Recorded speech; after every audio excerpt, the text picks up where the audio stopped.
Al-Quran memberikan arahan bagaimana cara mengantisipasi langkah pemurtadan mereka terhadap umat Islam. Maka Allah memberikan arahan wa aqimus shalah. Nah, ini adalah salah satu cara yang jitu untuk menghadapi dan mengantisipasi gerakan pemurtadan dari mereka. Wa aqimus sholata wa atuz zakata. Dirikanlah sholat, tunaikanlah zakat.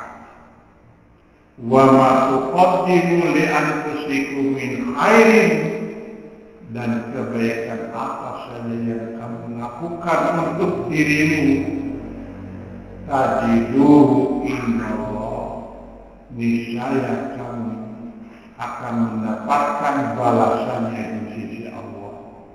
Innallaha bima ta'maluna basir. Sungguh Allah Maha mengetahui apa yang kamu lakukan. Pada ayat ini Allah mengungkapkan bukan sombong. Lakukanlah sholat bukan, tapi wa aqimus sholat. Dirikan sholat.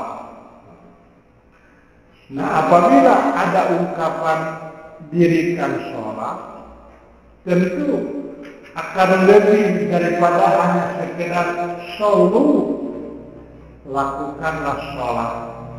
Nah, di sini menunjukkan ada perbedaan antara iqamatus sholati,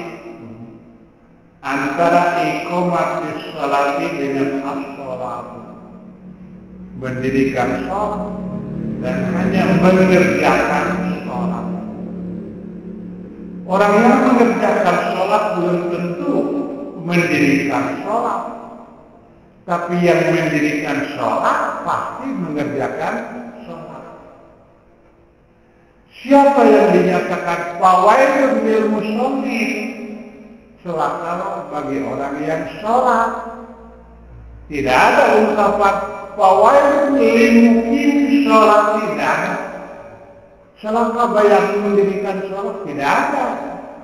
Yang dinyatakan akan celaka itu orang yang hanya mengerjakan sholat.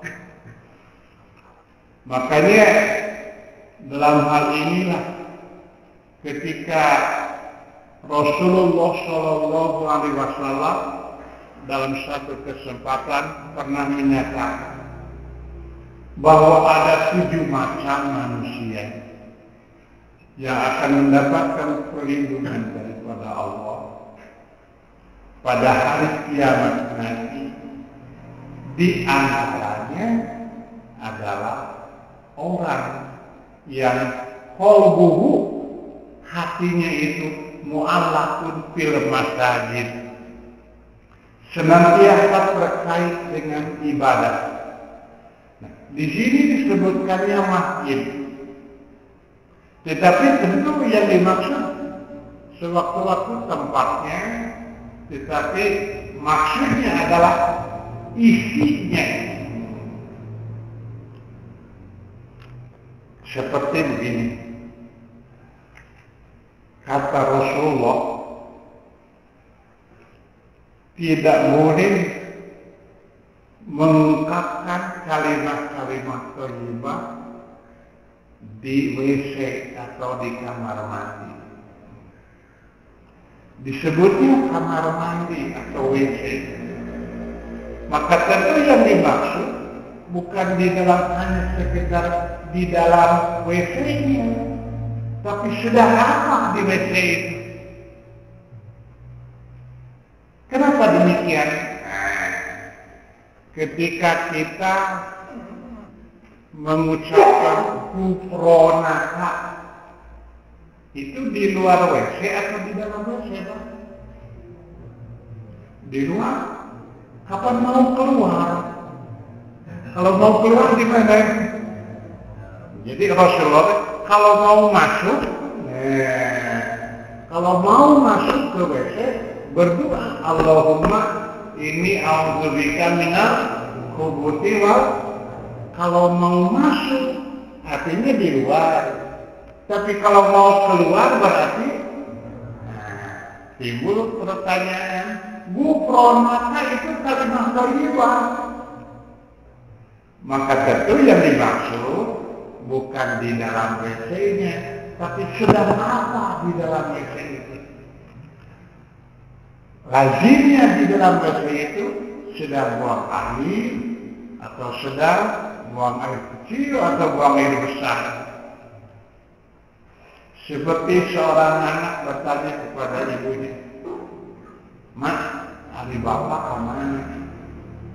Tuh, di kamar tidur. Dikatakannya di kamar tidur. Kira-kiranya akan terlintas bapak sedang makan di kamar tidur? Tentu tidak akan terlintas. "Mas, hari bapak di mana?" Tuh, di dapur, di kamar makan. Tentu tidak akan terlintas dalam benak anaknya bapak itu sedang bergorengan di dapur. Tetapi pekerjaan apa yang layak, yang lazim biasa dikerjakan di dapur itu? Maka demikian pula